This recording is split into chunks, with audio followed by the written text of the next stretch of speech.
అందరికీ నమస్కారం అండి. ఇవాల్టి మన వీడియో బెండకాయ ఫ్రై అండి. ముందుగా నేను బెండకాయలు కట్ చేసి ఉంచుకున్నాను.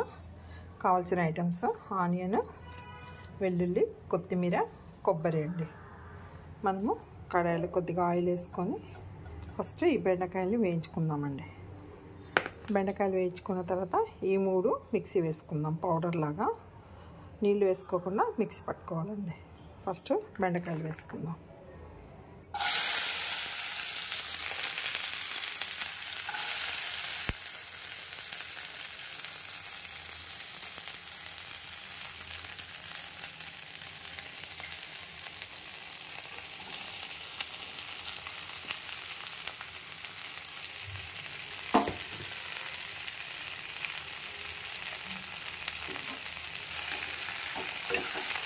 బెండకాయలు మొత్తము ఆనియన్లో ఫ్రై అవ్వాలండి. మూత పెట్టకుండా నెమ్మదిగా వేయించుకోవాలి. మొత్తం బెండకాయలు వేయించుకుందాం.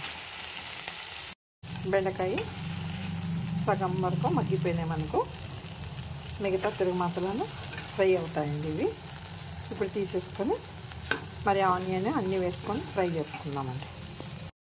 అదే కడాయిలోనే ఇంకొంచెం ఆయిల్ వేసుకొని ఆవాలు, జీలకర్ర, ఆనియన్, కొద్దిగా కరివేపాకు వేసుకోవాలి. ఇది కొంచెం బ్రౌన్ అవ్వాలండి.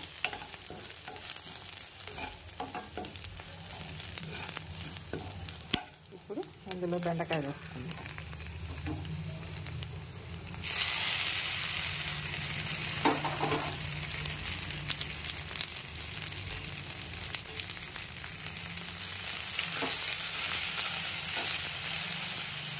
బెండకాయ వేసుకున్న తర్వాత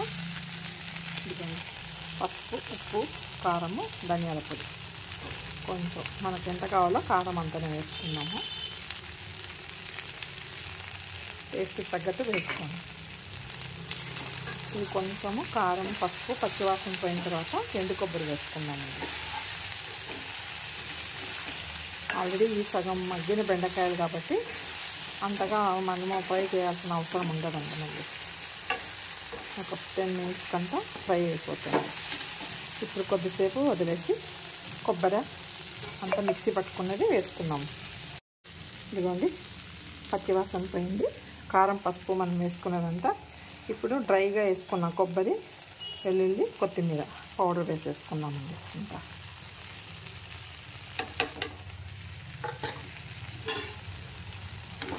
ఇది కూడా కొద్దిగా పచ్చివాసన పోయేంత వరకు వేయించుకోవాలి.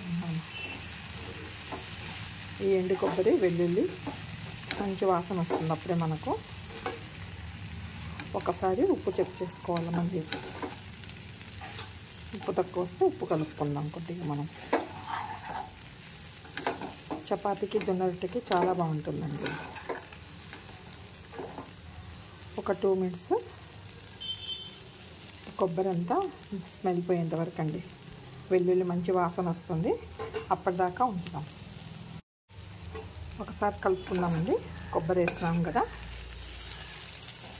మంచి స్మెల్ వస్తుంది మనకు. అది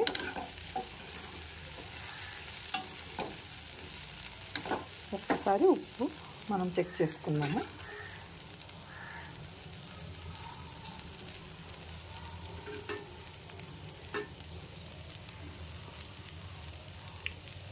ఉప్పు సరిపోయిందండి నాకు.